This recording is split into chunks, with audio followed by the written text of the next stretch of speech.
Hello and welcome to another episode of Beacon Pines. We are ready to start chapter 4, so let's get going and see where this mystery is going to continue taking us. The best policy. Luca paused for a moment, catching his breath. He'd only just met Beck, and somehow he already managed to drag her into this mess. Hopefully he could make it up to her, but finding Rollo was his primary concern. Ooh, Roxy. Luca, what the hell are you doing out here? And why did a kid with gray hair just run past us in a panic? Roxy and Fitz looked drained. It was clear they'd spent all day searching. That's Beck. I don't care who she is. What happened? We were just helping look for Rollo. Luca, I need you to start telling me the truth. Roxy's temper could often be dismissed as the impatience of an older sibling, but this was the most intense Luca had ever seen her. Her eyes were wild and unfocused, looking straight through Luca. We're running out of time. In a torrent of rambled words and tears, Luca broke down. Rollo and I were just playing in Weepwood yesterday. We were investigating lights at the old Valentine warehouse, but someone was there in a strange suit. And we hid in the dumpster and had a heavy bag dropped on us. And I think it was a body. So we ran, but we got split up. And I ran home. And it's all my fault. And now my best friend may never come back. Wow. Just wow. Roxy, still exhausted and angry, softened briefly as her eyes hunted the ground in thought. With a determined sigh, she looked up at Luca. It's not your fault, Luca. Rollo's gonna be okay, I promise. Roxy drew herself up. I'm gonna fix this. Luca, go home. But I want to help. This is too dangerous for a kid. I can't just sit around, I have to do something. Roxy tried to think of the safest place to send Luca. You go back to that little treehouse you two like to play in. Wait there in case Rollo shows up. Sound like a plan? Luca wiped his cheeks and gave a quick nod. You did the right thing telling me the truth. Now scoot. You really believe his story? What other option do we have? Things have been strange around here leading up to the festival. My dad has been acting weird lately. Well, weirder than normal. Looking into the puddle, Roxy rubbed her arms to warm up. Why is it so cold here? This place gives me the willies. Wait at the treehouse in case Rollo shows up. Mr. Nuncreed jumped with a start. Whoa, don't sneak up on an old fella like that. Sorry. Who were you talking to? What? Luca motioned to the phone booth. Oh no. I was just checking because I thought I heard it ring. But the dang thing never does, of course. Yeah, I've never seen anyone use it, really. The whole thing's a waste of money, if you ask me. Any word from Rollo yet? Not yet. Long time for a boy to lose his way. Rollo knows those woods too well to get lost. I suppose you're right. Silly boy's antics have this whole town worried sick. Antics? We all know Rollo likes to play his little pranks. Do you think this is a prank? What other possible explanation could there be? He's not playing a prank and he didn't get lost. Someone took him, I know it. How would you know that? Unless... Luca, is there something else that you know? Mr. Nuncreed gently placed one of his substantial hands on Luca's shoulder. Dang it, boy, if there's something you know, something that could help your friend, you'd need to tell folks. Luca peered up at Mr. Nuncreed. Kind eyes warmed a stern face.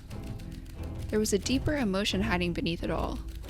It was subtle, but Luca could sense something eating away at him. There was a blank lurking behind those eyes. Let's see what we've got. Oh no, only shame.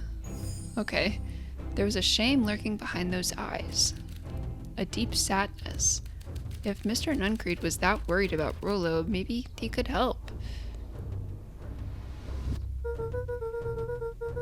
Yesterday, Rollo and I were messing around at the old Valentine warehouse. Mr. Nuncreed raised an eyebrow. Both of you? You were with Rollo when he went missing? Not exactly. I was hiding in the dumpster. The dumpster? What were you doing in there? At first we were just looking around. Then someone in a strange yellow suit came and dumped something on us. We both got scared and ran. That was the last I saw of him. You got scared by some garbage? Well, that's why you don't go skulking in someone's dumpster. But it wasn't garbage. I think it was a body. I'm sure it was just some trash. No, there was a name tag. It said Deep Engineering. Mr. Nuncreed's shoulders slumped. I wish you wouldn't have said that. A deep sigh bellowed from his chest. Why did you have to? I tried, Luca. God knows I tried to keep you safe. Luca attempted to take a step back, but Nuncreed's hand clamped down on his shoulder. But you Van Horns just can't help yourselves, can you? We were all so close to being done with this. With a firm shove, Nuncreed manhandled Luca into the phone booth. What are you doing? It's out of my hands now.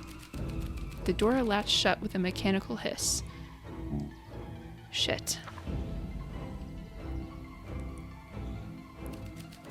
As Luca pounded the glass, the floor dropped out from under his feet.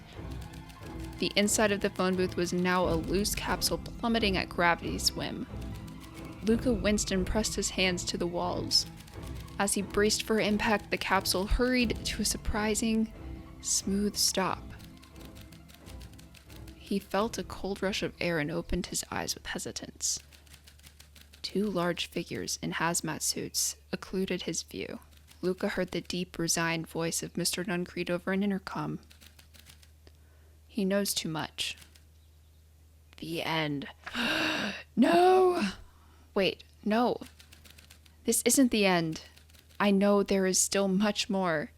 Somehow this went wrong. Okay, let's try something else. Okay, let's go. We gotta go back here. Okay. Well, time to bust out the strange. Let's see what happens now.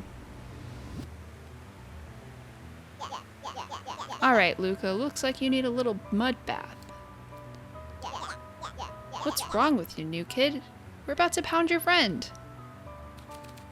Beck stared in silence. The only sign of life being the twitch of an eye. It's weird when people don't talk. Yup. Stop being a weirdo. Hello? Are you some kind of wackadoo? Makes sense wackadoos travel in packs, eh, Dad? I don't like Iggy. At the sight of Iggy taunting Beck, something in Luca snapped. Iggy's smirk shifted to a look of shock as Luca launched himself into his stomach. Ah! Oomph. Iggy's clothes were drenched in the glowing ooze. You jerk, my clothes are ruined. I'm gonna... Iggy's voice began to slur as he struggled to get up. Ooh, new charm. I don't feel so good. Help! I'm sorry, I just... Oh shit. Yup. That was intense. Iggy's gonna be okay, right? Nothing about this seems okay. The person at the warehouse. This strange ooze and what it did to Iggy. Was Rollo caught up in all of this? Yeah, it like mutated him. We've got to find Rollo. You took the words out of my mouth. Oh, this weird guy.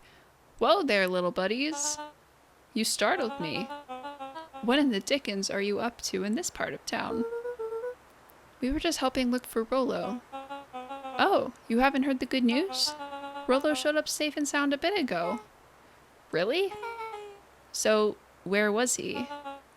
It's funny, really. He just got a little turned around in the woods. They can be disorienting, you know. I'm starting to get that impression. Rollo's at his house now getting some well-deserved rest. Wow, that's a relief. You two should scurry along before you get lost yourselves. Yeah, come on, Beck. I can't wait to introduce you to Rollo. Oh, that reminds me. Luca, your grandmother was looking for you. She was? She's worried sick.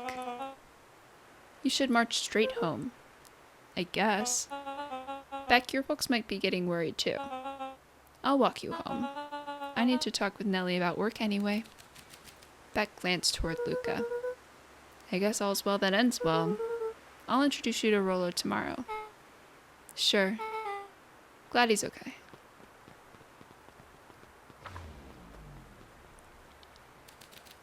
Rollo was safe. A wave of relief washed over Luca, which was quickly replaced by a sense of dread. Gran is going to kill me. If he hurried, he might just make it home before sundown. Ooh, chapter 4. A different chapter 4. Our harvest awaits? Okay, I think we're actually going to go ahead and close out the episode here, but thank you guys so much for watching. I really hope you enjoyed it, and until next time, bye!